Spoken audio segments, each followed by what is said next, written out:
Good morning. We're going to begin here in the next few minutes. We'd like everyone to take your seats. We're going to get started here shortly.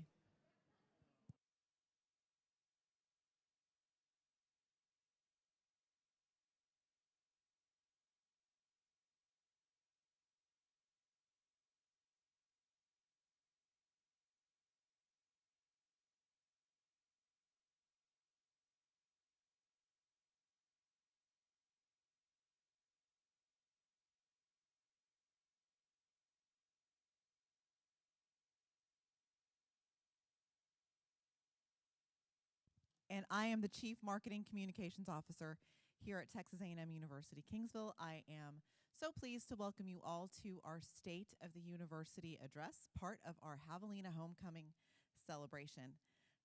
This morning, we have some exciting things to share with you about what we have accomplished together the last 12 to 18 months. We will be sharing with you what we are doing now to sustain the momentum and the buzz that you have no doubtedly maybe heard about or felt. But we're so pleased that you're here today, and we want to welcome the alumni who are back for homecoming. Welcome home. We hope that you leave this morning. Yes, absolutely. Absolutely. Jay's up, yes. And also, we'll end the morning here learning about the future of South Texas. What does the future hold for Kingsville? What does it hold for the Coastal Bend in South Texas? And what will be our university's role in that future? We've certainly had a role in shaping the future of South Texas for nearly a century, and we're really excited to share with you some of what we're planning for the next 100 years.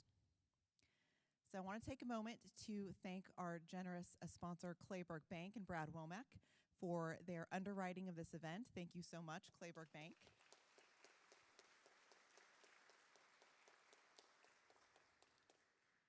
And I would be remiss if I didn't take this opportunity to recognize some very special guests who are joining us in the audience this morning. I will start with the 20th president of Texas A&M University-Kingsville this morning. Welcome back, Dr. Mark Hussey.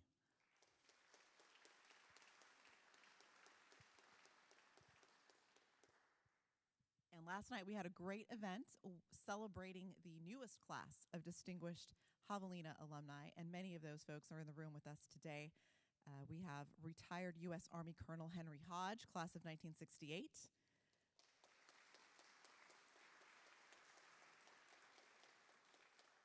We have Debbie Lee Winslow, class of 1983.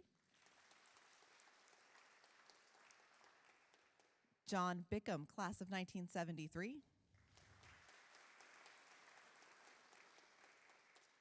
And retired U.S. Army Colonel Richard Waterhouse, class of 1975. And our rising star, Miss Sydney Hernandez, class of 2015. Thank you all so much for your leadership, for the path that you have set and the inspiration that you continue to be to our students and to all of Javelina Nation. We are very, very proud of you. A quick bit of housekeeping after our event this morning, almost afternoon.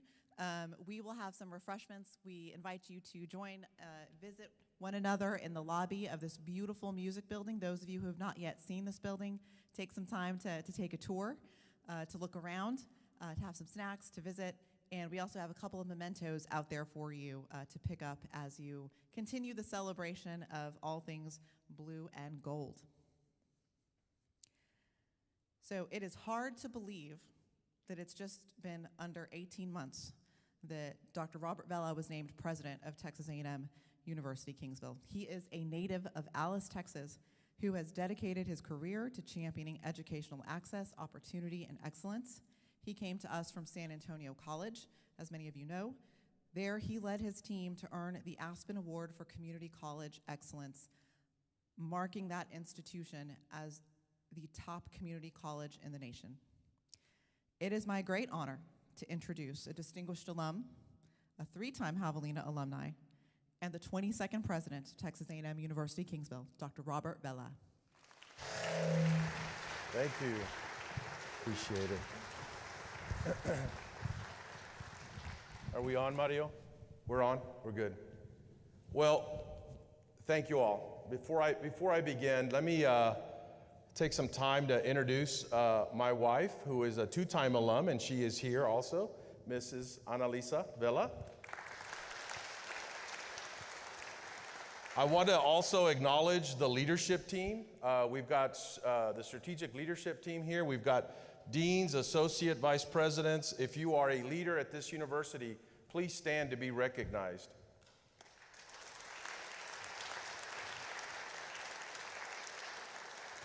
They are an award-winning team, and we have been on the move the last few months. And I better get my clicker or I'll be standing up here with no direction. I want to start off a little bit about myself.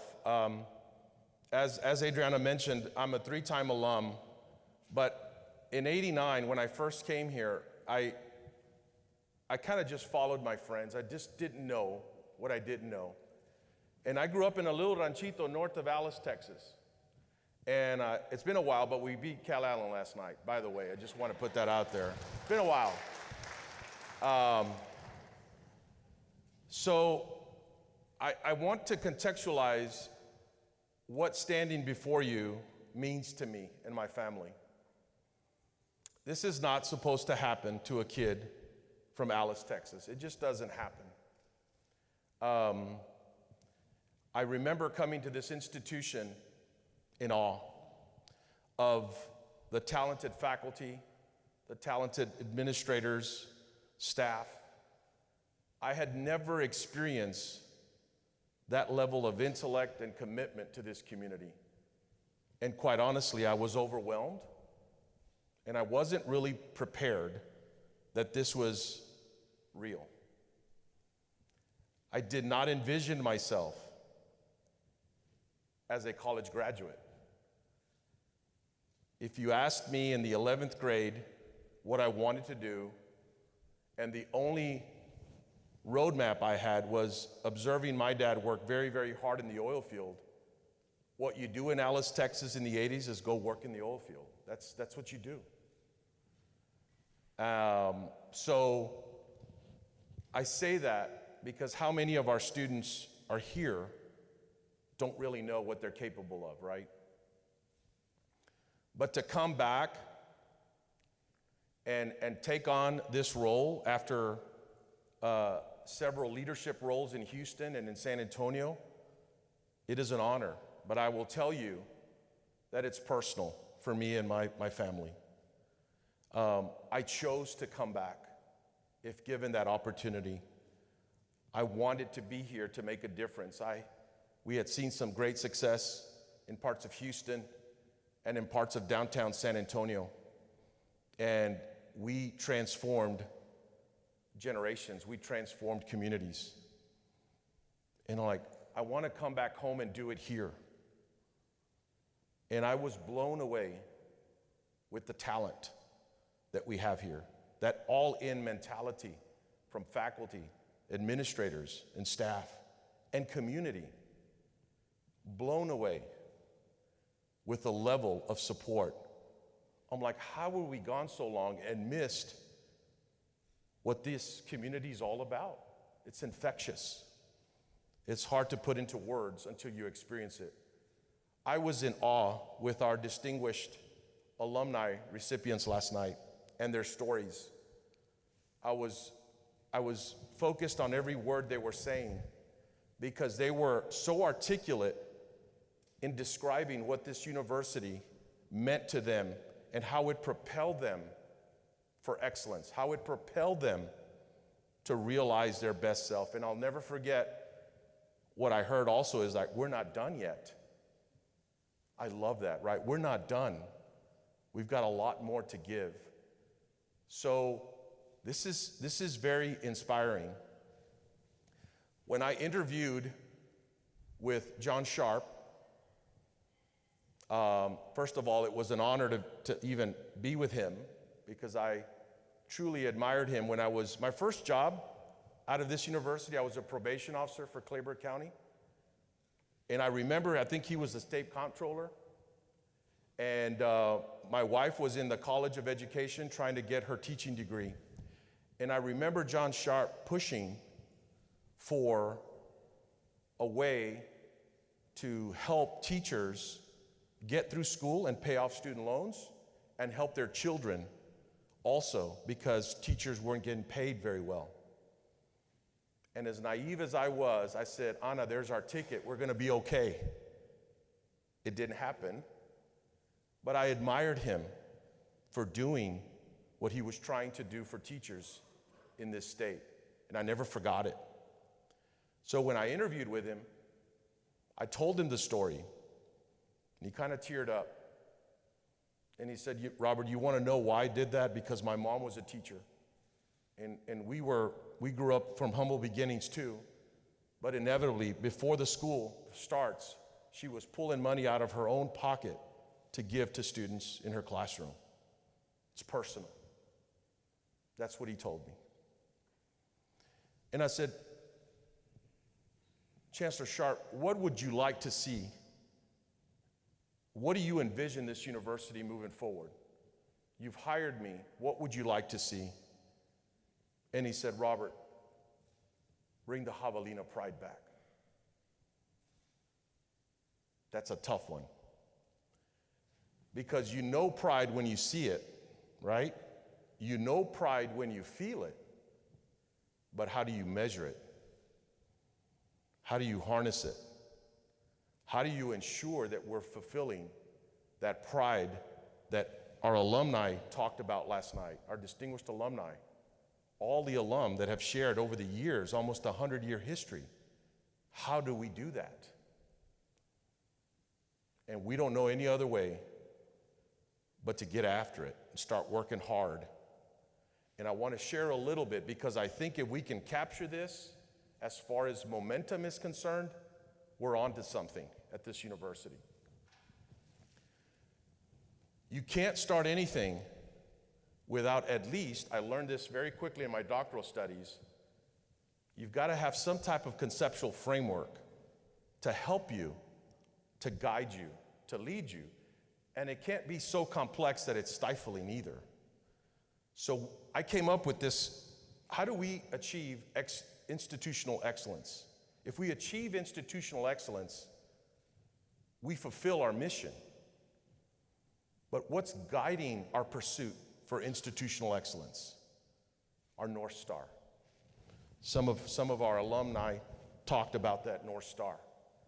And our North Star has to be student success. Has to be that we're graduating our students, right? We can't just get them through our front door. We've got to graduate them. So the pillars of institutional excellence at this university consist of courageous and authentic leadership, not accepting the status quo. Do you want to know how many times I've heard, that's just the way we do things here? And we're not advancing the ball, right? We're not advancing the mission.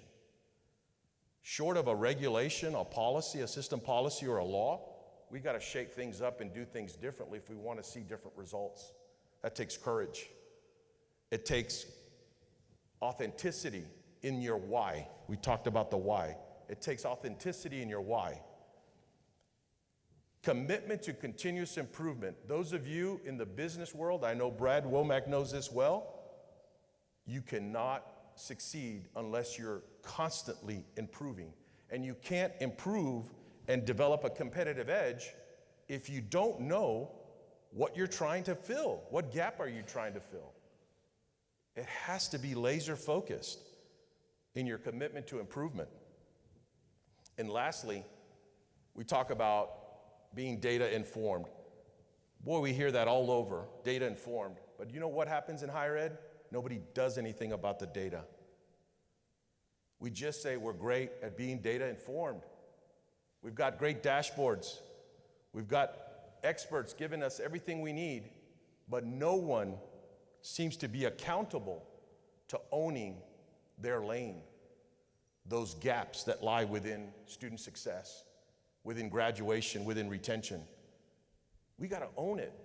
We got to do something about it. We got to construct a way by which we fill in those gaps, and ensure that no student gets left behind. And interwoven in there is a very laser-focused strategic plan. Not the one that you do, that you check the box and that you put away in a shelf. It's a strategic plan that will lead you towards fulfilling your mission, guided by your North Star. How many of you, I've heard this over and over, culture eats strategy for lunch, right? You can have the best strategy in place, but if your culture is not ready to deliver and implement that plan, it's not going to move. Or if it moves, it's going to be just a little bit. We have to have an all-in mentality in what we do. And I can tell you, in my 15 months that I've been here, the faculty, the staff, the administration, they're all in. And they're all in because they believe that our students in our backyard, they have an asset-based mindset. That's half the battle to delivering and implementing and succeeding in a very targeted strategic plan. So no more business as usual in higher ed. We need to own and understand what our competitive edge is in this community, and we need to double down. And I can tell you, in the short 15 months that we have all been working hard, it's starting to make a difference. I did not think it was going to be this fast, because universities are large, complex ecosystems, but it's moving. And that's why I wanted to share the great news with each of you today, because it's important, and it matters, and we're all in. So we've had a 7-year downward trend in enrollment. You know what that 7-year downward trend means? That people just kind of say, well, it is, we're down again. We're down again. We're down again. You keep saying that over a few more years, and we are no longer a university. That's what happens. So to break that 7-year trend takes a lot, because there's already that downward trend, right? It's momentum. The flywheel is moving. We've got to reverse that. We've got to stop it, then reverse it. This is the first year in 7 years that our enrollment is up.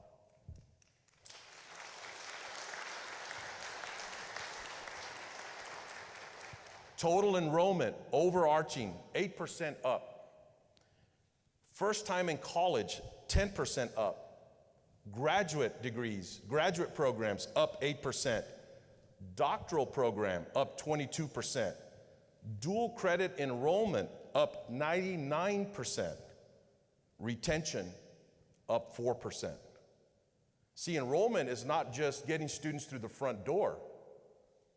The other part of the equation for enrollment is keeping students here and getting them graduated. It makes no sense to get a student through the front door if you lose them a year or 2 years in. When you're working synergistically with recruitment and retention, your enrollment skyrockets. So, what an amazing accomplishment for our teams. And I want to acknowledge Dr. Rito Silva, who led this effort with sheer grit, determination, and a tenacious all-in mentality to ensure that our backyard knew that we were here for them. Thank you, Dr. Silva.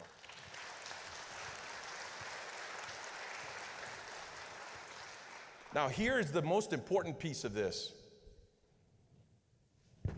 We've doubled down on our backyard. 78% of those new enrollments are coming from the Coastal Bend area. That's a point of pride.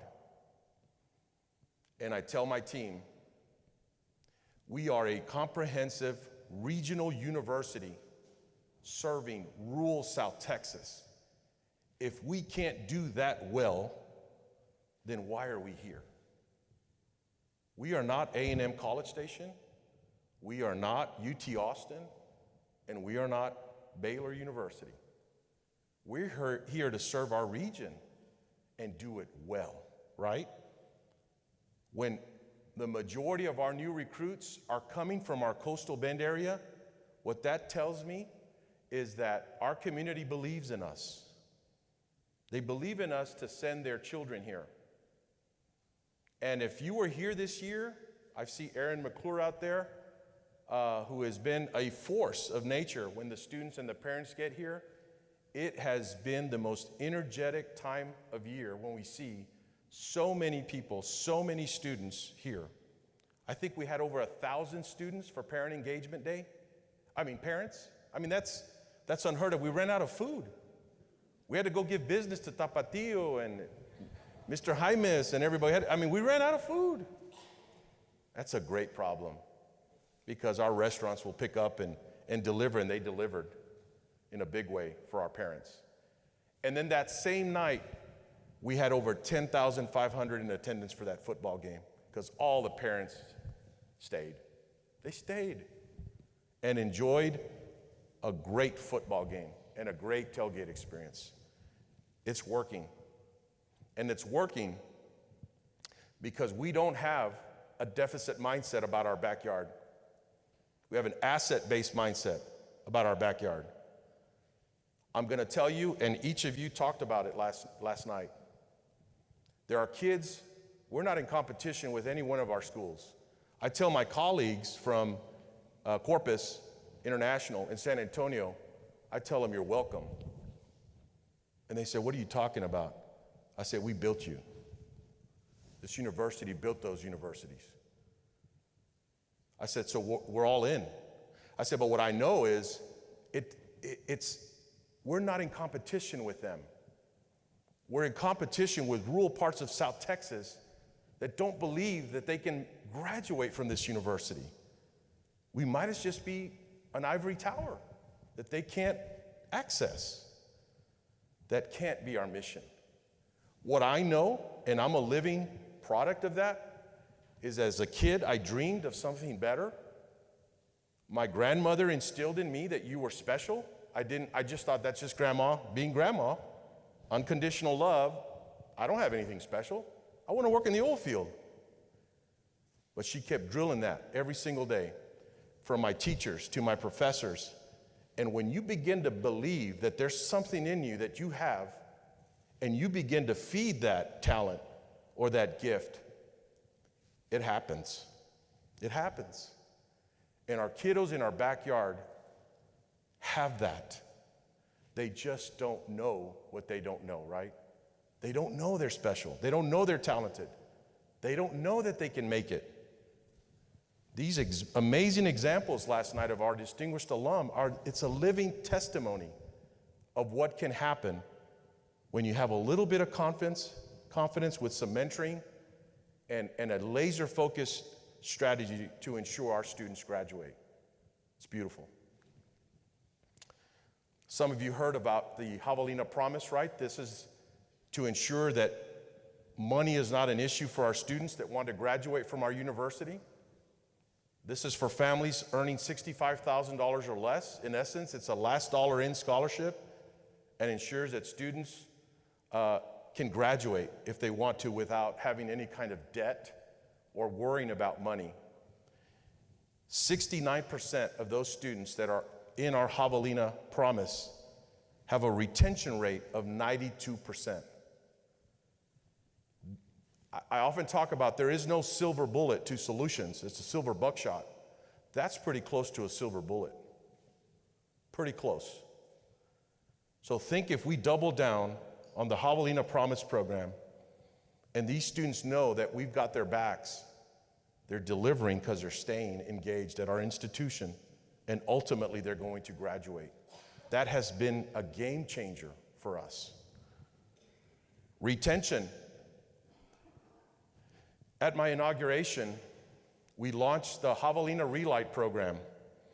You know that the majority of our students that were dropping out of our university were juniors and seniors? We had folks with 90 plus hours, 120 hours, leaving this university with no degree. You know what that is in our field? I think educational malpractice. And we can chalk it up to they're adults, they have choices. That's on them. We can't take on that mentality. They don't know what they don't know. But those of us that are alum and that have graduated know that it's a game changer to graduate, right? So we offered them a $2,500 scholarship to come back and get them graduated. This past August, we graduated 15. These are 15 folks that had left the university with no intention to come back. We have 27 in the pipeline to graduate this December. And there's 63 students in that program on the way to graduate. That's just...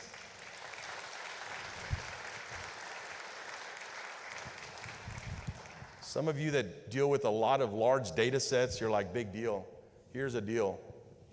Every one of those data sets that we're talking about has a data point. That data point represents a life, hardship, tears, pain, unfairness. Nothing's fair, right? You hope that you can get through without a major event happening in your life so you can graduate. It doesn't always happen that way. That's what these students represent. Every student matters. Every life matters in our community. We've had record. So I'm going to, when I say we're not A&M College Station or UT Austin, I want to explain the model by which we are operating. We are a practitioner-scholar model. We have to be great practitioners at what we do, but we also have to have scholarship in what we do. We can have both. You can excel in student success and excel at research if you do it well, right? And we have had record years in research this year. $67 million in research this fiscal year. That's a 277% increase from last fiscal year. And most of these are multi-year awards. So when you look at it from an annualized perspective, that represents $32 million and a 60% increase. Let's give it up to our faculty and our researchers.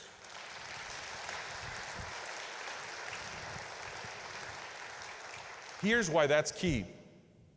And you say, well, what differentiates you from all the other Tier 1 universities?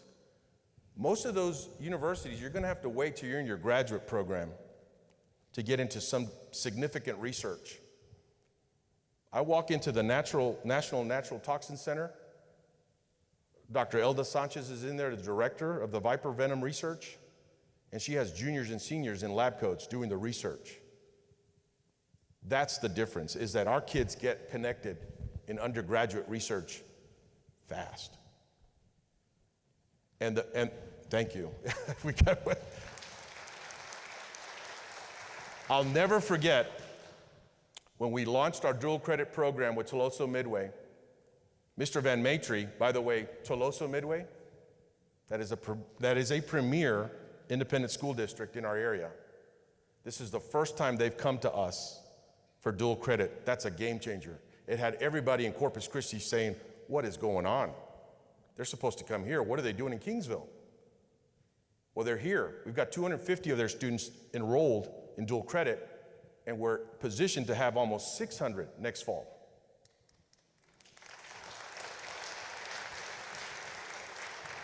So he brought his top 10 students here. And we sat down and visited with them. They're going to university, they're going to Berkeley, they're going to University of Chicago, they're going everywhere. These are top 10 premier school district in our area. One young lady is going to UT Austin. We give them a tour of our research facilities. That young woman who was committed to UT Austin changed because of that experience she had with that snake venom research program that we have, and is now here working under Dr. Sanchez.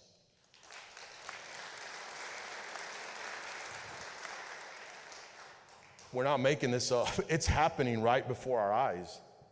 And it's beautiful to know when you see a student have purpose and meaning because they want to be that student in a lab coat. They don't want to wait 4 years, 6 years. They want to do it now. You know how students, 4 years for a lot of students now is a lifetime. It's a life, you might as well say it's a 10-year deal. They want instant action now, right? We had the largest single grant in school history, $20 million USDA grant to prepare students to enter the USDA agriculture market. Think about it. Students majoring in agriculture, they apply to this grant, this program here. They get paid internships in any USDA office in the country. Wouldn't it be cool to pick someone? I tell the kids, Yellowstone, maybe, or I'm just saying, you're just gone for the summer. Why not go big, you know? And they're all over it, and they're high-paid internships. So this is going to be a tremendous program. Also, we received the second largest grant, $12.2 million Fish and Wildlife Service grant for our research around ocelots and what's happening to ocelots in our environment and why they're disappearing. Guys, this is cutting edge. These cats are on the verge of extinction, and we're here figuring out what can we do to save our natural resource, our wildlife, and how do we protect our backyard. It's amazing what our faculty are doing. Record year fundraising. Brad Walker and his team, $32 million in gift giving this year. Congratulations, Brad, to you and your team. Congratulations to General Sanchez and the entire foundation board. Aaron, I see you. This board is a hard-working board. They give of themselves, but they also get other folks to give, and we've had record giving. And that's a great picture of our Lopez Scholars. We received some money from the Lopez Scholars. Basically, this family from Alice, Texas, and they're giving money to help our first-generation college students to be successful. So what an amazing time. In case you didn't read the big press release, we are in the top 4% around social mobility. We're top 15 in the state of Texas. That's a game changer. We're taking students from humble beginnings and getting them graduated and getting them great jobs and elevating their entire sites. Just that one graduate. And we're doing it well. We are jumping tremendous spaces to ensure that our students can succeed. This is a badge of honor for us because this is Kingsville, Texas, and we're second to A&M College Station for the state of Texas. We're among 4% in the country. This is a big deal. These are the testimonies. These distinguished alumni have set the bar so high, but what they have also done is tell our students that it's possible. It's possible. You can do it. Here's an example, and they're doing it, right? Very proud of the fact that we want to ensure that our university is an employer of choice. I know when I was here in the 80s and 90s, it was. When I got here, it pained me to know that we had full-time employees here that weren't even making a livable wage.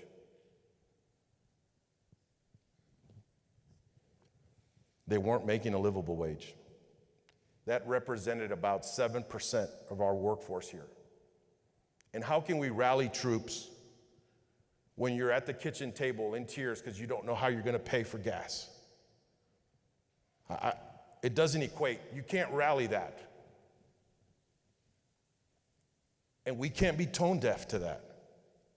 So we can blame it on the fact that we have no money, we've had decline in enrollment, there's no money. I said no.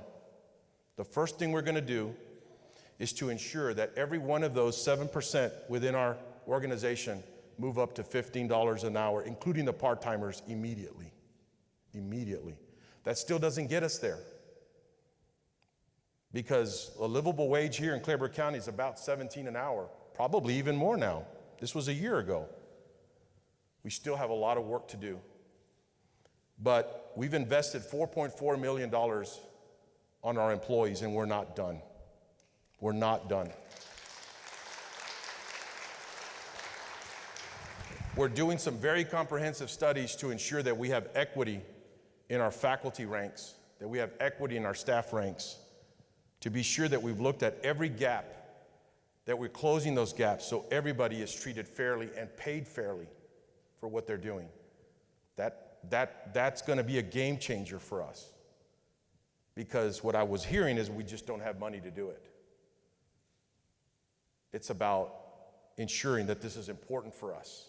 We can't advance the ball, the mission, if our employees are not being treated well. Very, very important for us. Strategic plan. We are revamping our strategic plan. You guys that know how to scan and stuff, you guys that are crafty with that, can scan it, go right to it.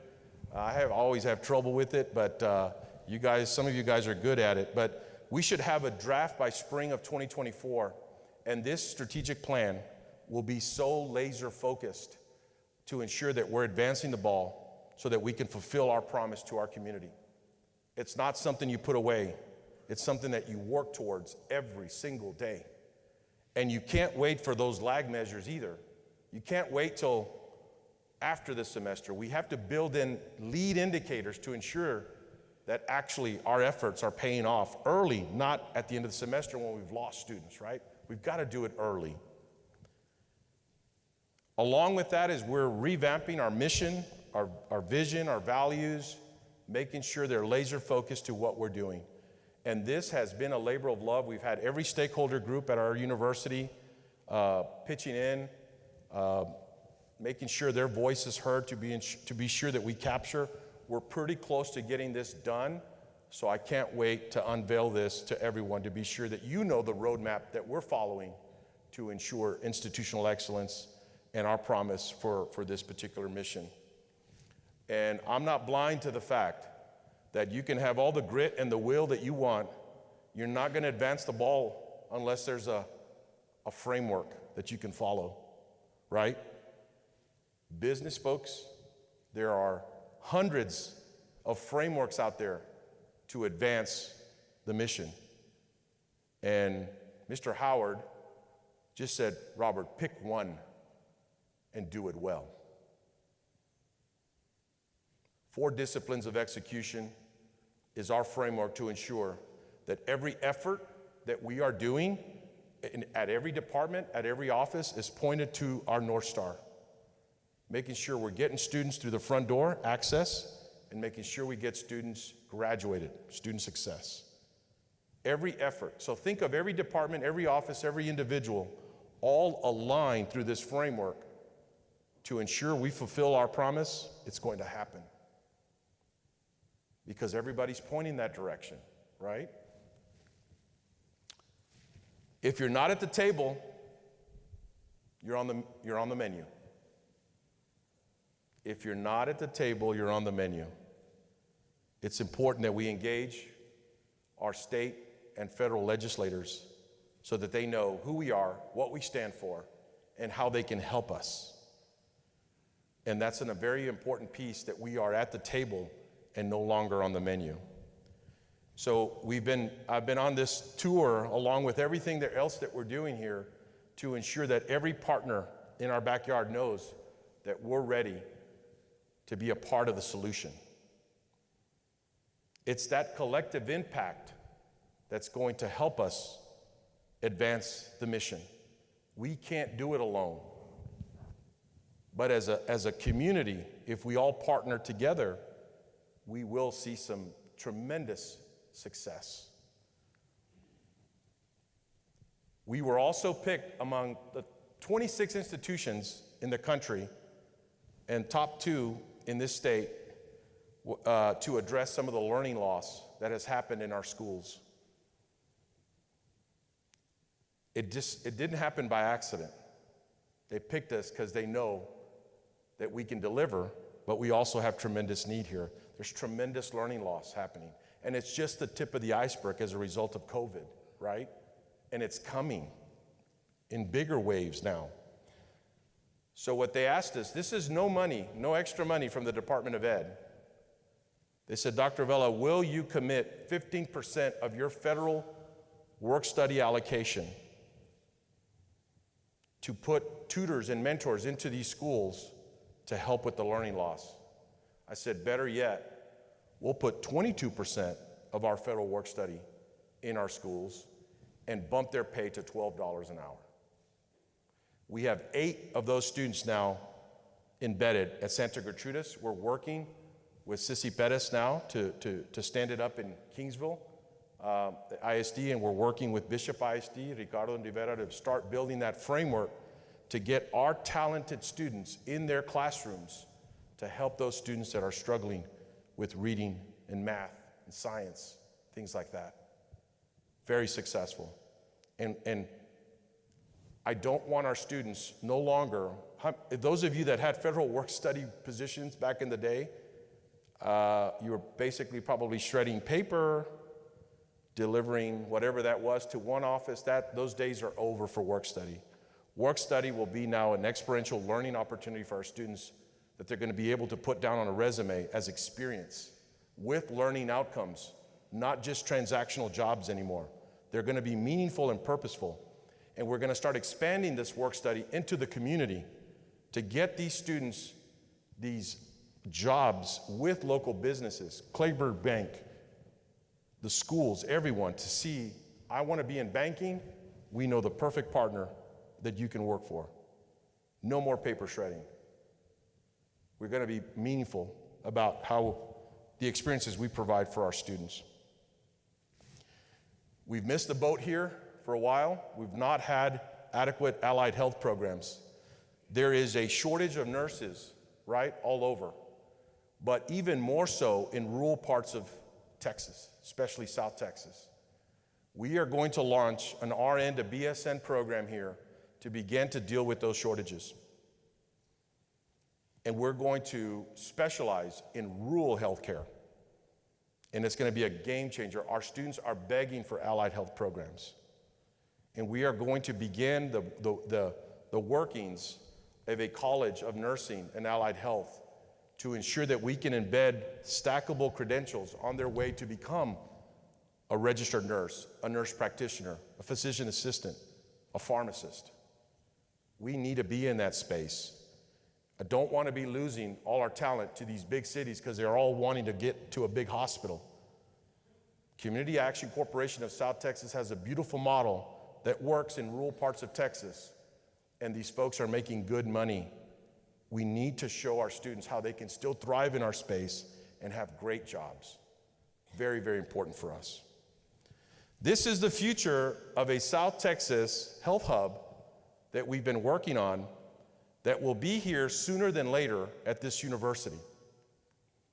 This health hub is not only going to be a clinic for our students, which we're already partnering with KCOST and providing medical services for our students, but this will be a community clinic made up of A&M Kingsville, made up of Texas A&M Health Science Center, and their doctors, their residents that are going through residency school. There will be positioned here. KCOST is another. School of Pharmacy is another. And we are getting some attention from some major donors in the Valley that want in as well. I can't imagine what it's going to mean when you are out there pursuing healthcare and it's got the A&M name behind it. And it's got the A&M pharmacists, A&M doctors, A&M nurses that are training. So this will be a center/educational learning simulation labs. It's going to transform how we deliver healthcare, and it's going to be of quality. This is what happens when we unite and partner together to do something very special for our community, because our community deserves it. And we're going to do everything. We've got to lead that. We've got to pave the way. We've got to trailblaze sometimes, but we'll do it. The other piece that we've left out is workforce development. This university has not been traditionally in a lot of the needs of what our workforce needs are. And we talk about, we've got OxyChem coming here, thanks to the King Ranch, thanks to the mayor, thanks to the judge. We're going to have the world's largest direct air capture plant, world's largest, right here in our backyard. 2,500 employees. If we don't get ready to deliver what they need for that workforce, they go somewhere else. We have SpaceX. I know Dr. Taboada is working hard with an aerospace engineering program to be sure that we align our programs with SpaceX. That's blowing up right here down this 69 corridor. Tesla lithium plant. We just got wind of a new hydrogen hub. I mean, there's a lot of businesses that are coming here. They have a lot more money and a lot more resources to know that this area is special. And we're either going to be at the table or we're going to be on the menu. We need to be at the table with workforce development. So we are creating a position, a leadership position around economic workforce development and social mobility to ensure that students can get marketable credentials on the road to getting their baccalaureate degree to start working immediately. Here's the game changer, and I've mentioned this to Mr. Demerson. Here's the reality of the way this works. Traditionally, these programs are at community colleges. They get the jobs at the plants, and then they want to get their engineering degree. And then they come here and realize that those credits don't really apply because it's a total different curriculum. When we control that curriculum and we develop those certificates, they're fully degree applicable to our engineering program or industrial technology program. That's the game changer for us. We eliminate the middleman. Nothing against Coastal Bend, nothing against Del Mar, South Texas, Texas Southmost. There's plenty of other programs that they could do. I'm just saying, this is in our backyard, and we need to be at the table. So we're not passing the ball on anymore. We need to do this for ourselves to thrive in this space. Oxy believes in us. We got to deliver. We got to deliver. Because, and guess what? Celanese called out. Said, Dr. Vela, we see what you're doing with Oxy. We want to do that too. I said, well, tell me a little bit about what's happening. We're getting these process technology folks from Houston or other places. They come here for a few years and leave. We got to home grow our folks right here in our backyard. Because if we do that, provide them a quality job, they love hunting, they love fishing, they love tapatio, whatever. They're here. They're going to stay here. They're going to continue to invest in our backyard. I am tired of sending our talent somewhere else. We need our talent to stay here and fight along with us to ensure that we have a tremendous community, and it's possible. We've seen it, example after example. This is cool, guys. We are on the brink of having an ocelot captive breeding and rewilding program. We got tremendous, one major foundation. I don't want to come out and say it quite yet. We're still doing the inner workings. But think of this facility right here in Kingsville, Texas, to ensure that ocelots continue to thrive in this space. I'm going to be very honest with you. When I approached the chancellor about this, the first thing he said was, "This is not going to kill all my quills, are they?" I don't know. I need to go ask a researcher. I don't know they're going to kill all the quills. Two different terrains, right, Dr. Nelson? They don't really mesh. So I was able to subside that fear that they were somehow going to eliminate all the quill hunting in South Texas. They will not, okay? So this is really, really exciting.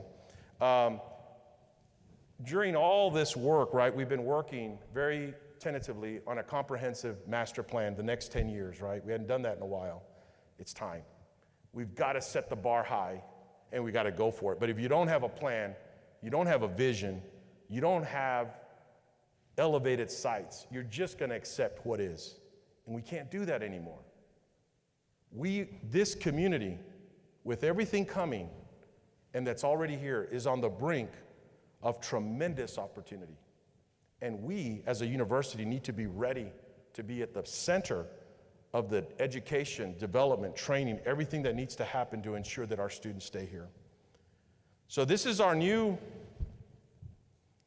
College of Agriculture Center, right? The one that Dr. Nelson's been fighting for. We tried to get some money from the state, $90 million. It wouldn't hand over $90 million for us. So we're gonna have to go figure it out. We'll get it ourselves, right? But this is the College of Ag, the College of Engineering. They operate like a tier 1 research facility. I'm telling you, these folks are working and delivering at a high level. We've got to get them the facilities to continue to enhance those opportunities, to get more research funding, more opportunities for our students, so we can help our ranchers, we can help all our farmers, everything that we can do. Our citrus center down in the valley, they're begging for us to figure out how we capture all this water. When it rains all at once, and we can't capture the water. We got to figure that out, right? We need research. We need sophisticated facilities to be able to challenge our researchers. The one thing that we've been struggling with, as you know, is our athletics facilities. And I know I can get heat back or forth with this, but athletics is very important in our community. This university has had tremendous success in various sports. And the way you are a comprehensive university is to ensure that academics, athletics, and what we deliver back to our community is amazing. Organizations, companies are not going to come here unless you have some level of quality of life. And sports is centered around that. I'm telling you, go out to the tailgate today. Go out to the game. If you haven't seen it, we haven't seen this in years. It's a beautiful thing. It unites a community. It rallies a community together around a common purpose. So this is the future of Javelina Stadium. Basketball arena, where we can also have graduations. Guys, we have graduations in a gym. We got to elevate our sites. We got to ensure that our graduations are so spectacular that student says, I'm coming back to graduate school. I want it more. When folks graduate, they want more. Some of you don't know that we have some land out by Baffin Bay. But it's been around for what, 50, 60 years, I think Jacob said, 60 years plus. Just kind of been sitting there. So we started kicking around some rocks and digging some holes to see what it was all about. Found some mortars there that all of a sudden turned into a mess. They took the igniter out, so there was no, but they're taking care. I'm just saying, it's been sitting there with no attention.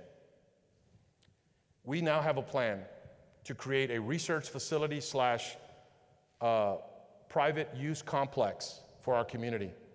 And I know the judge and the mayor are very excited because it's a quality of life thing, but when you can marry quality of life, but also research with waterfowl, with climate, with all kinds of things that we can do there, we've got to have a vision, and we've got to set our sights high.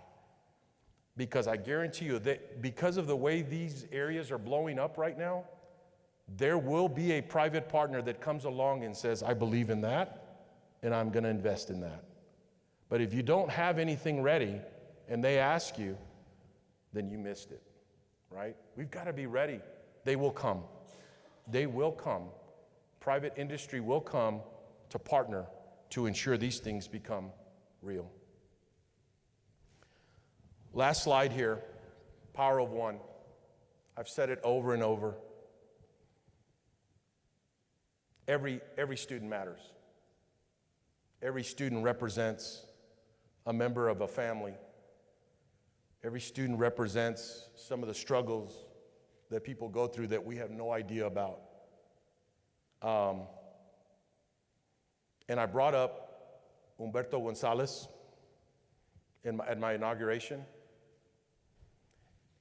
He was one of the very first cohorts in 1927 that graduated from this university, from Zapata, Texas, specifically Lo Peño, Texas, which is where my grandfather's from.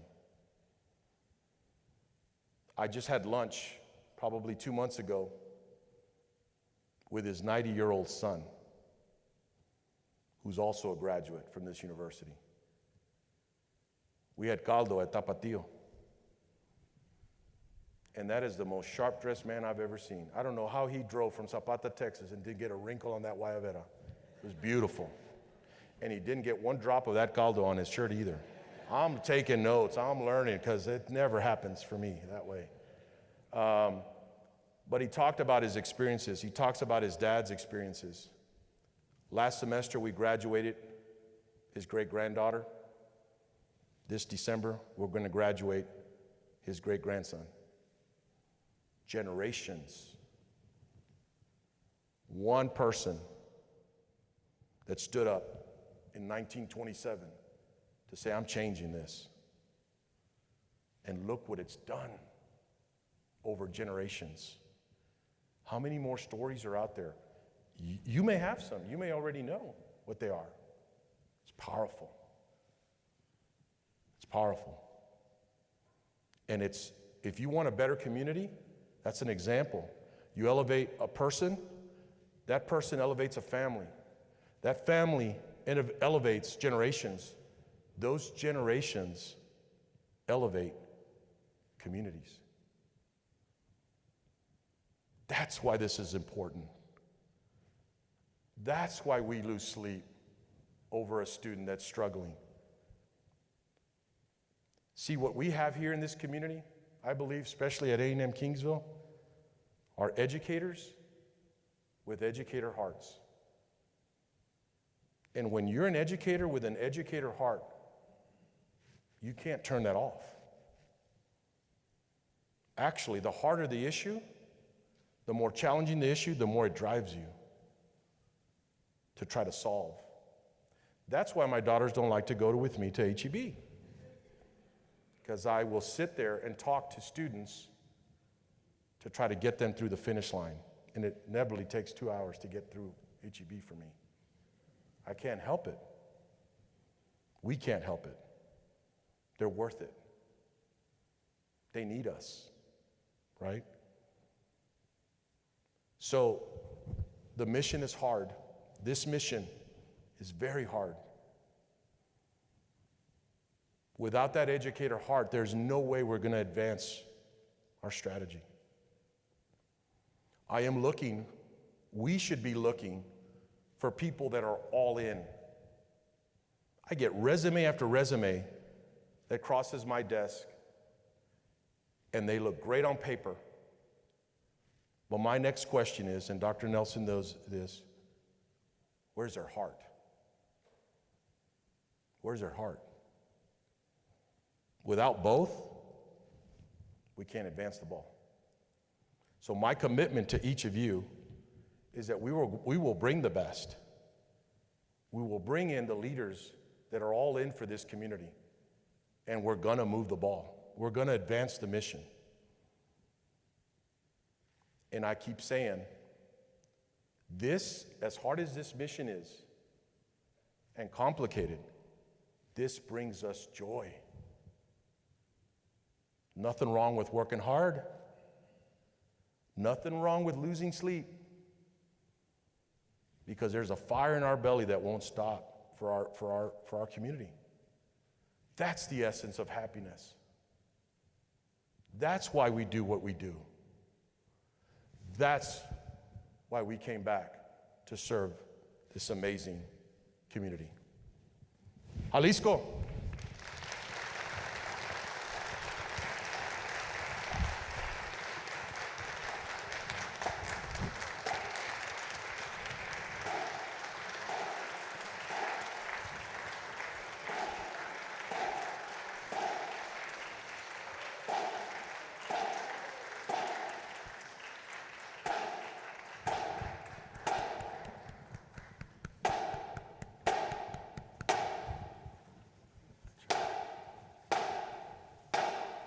guys.